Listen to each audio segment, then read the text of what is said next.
Globally, nations around the world are finding their economies faltering, and this is all because of the failed policies put in place by their governments and by those who control the governments. Today, we will discuss 9 reasons why the U.S. is collapsing. You came here for the truth, so let me unveil that for you. Of course, this is only 9 of the reasons, but there are hundreds which I have discussed here on the channel. I'll be showing you updated versions of other ones I have shown in the past, as well as some new ones. Let's begin with this here. I'll try to get through this video as quick as possible because you may have seen this before. More children live in poverty today than during the 2008 recession. Nearly 2 million extra U.S. youngsters come from impoverished families. So think about this. 22% of children are now classified living below the poverty line. That was 18% back in 2008 at the height of the economic crisis. So we have a situation where poverty is increasing, but that is after all of the TARP bailouts. They had that cash for clunkers program.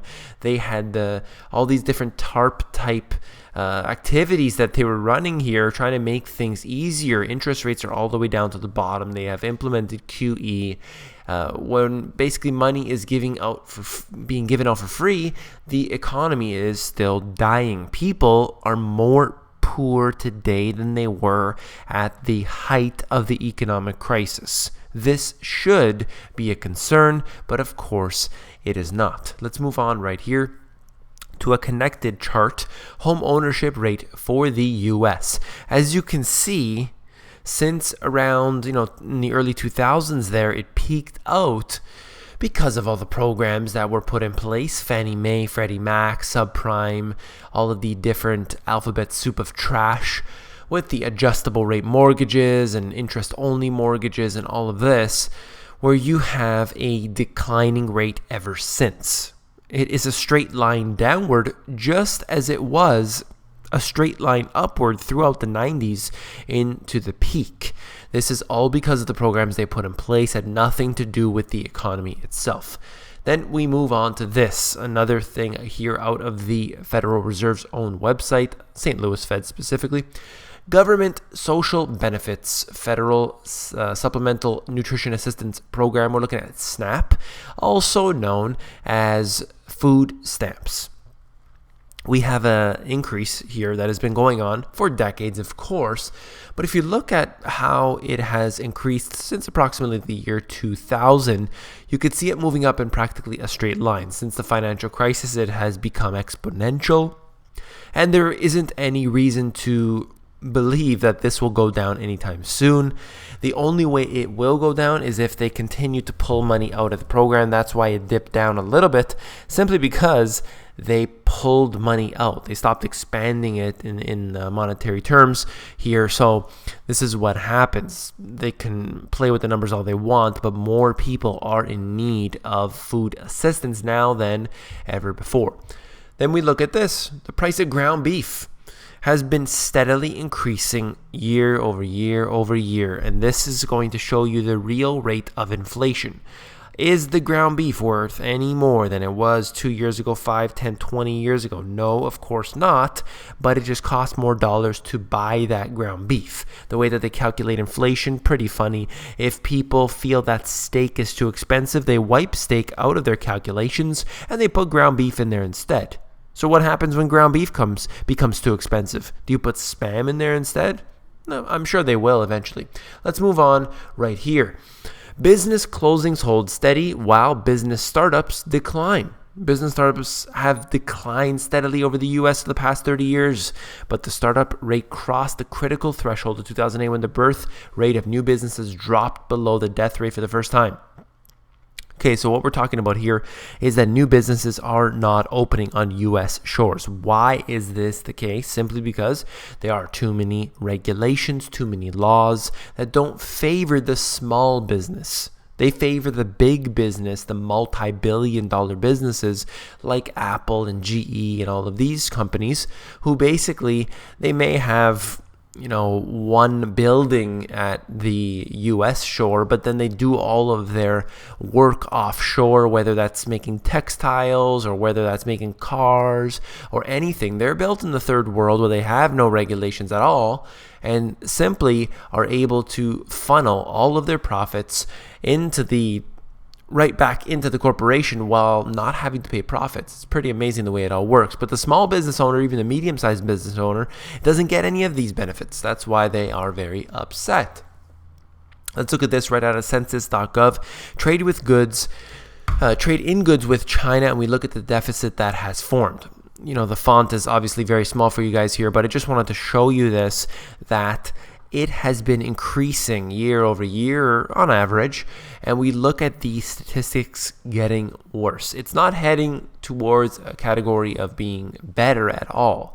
This is one statistic that we need to realize how bad this gets over time. U.S. trade in goods with China, as we look at the 2014 statistics, that's $343 billion deficit. If I go back into my book, what I wrote about here, I have an entire chapter on the U.S. and China relationship. According to U.S. government statistics, the trade deficit with China in 2010 was $270 billion.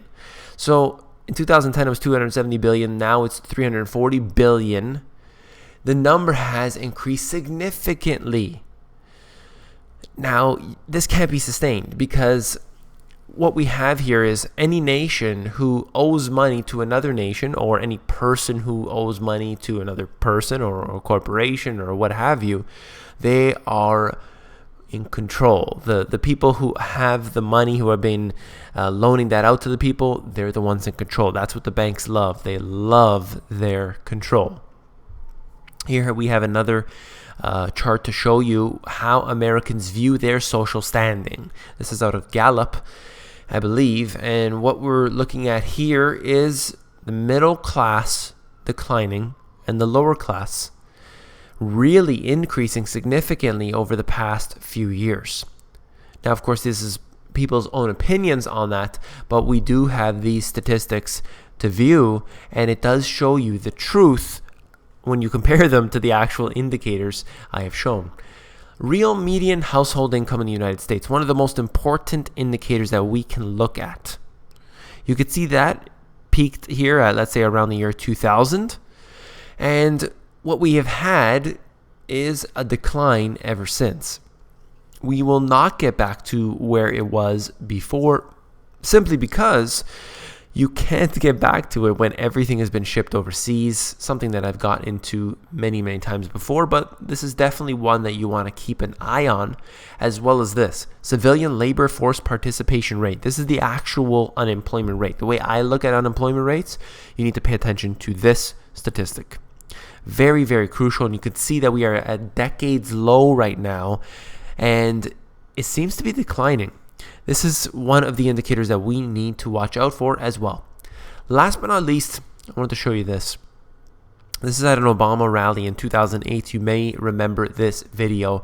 And this is what sums it all up. This individual was crying and saying, Obama is going to win. I'm so happy, and I don't have to pay my mortgage anymore. I don't have to pay my bills. Obama's going to pay it off for me because he's a good guy. He's going to pay this off for me. Oh, yes, it is a wonderful day. And this is what people actually believe, that their government, whether it's Obama or not, is going to pay everything for them. They don't need to pay their bills. They can just rack up all the debt that they want and act like their government acts and simply believe that everything is going to be okay, but absolutely is not true. You can't continue this at all. The economy is collapsing. Look at all these indicators that I've shown you today. It is under collapse. Don't wait for a collapse. It is happening right now. It doesn't happen overnight. It happens slowly but surely. And we look at these hundreds of different indicators. Today happens to be 9. But we look at the different indicators and we say, look, it's actually occurring before our very eyes. You can't deny it anymore. I hope that you enjoyed this video. If you did, please give me a thumbs up. And last but not least, If you did find the video informative, I know you'll find my book even more informative. And you can actually flip through the book for yourself. If you go over to Amazon, they have this look inside feature, which allows you to flip through the pages and see if you like it for yourself. Take care.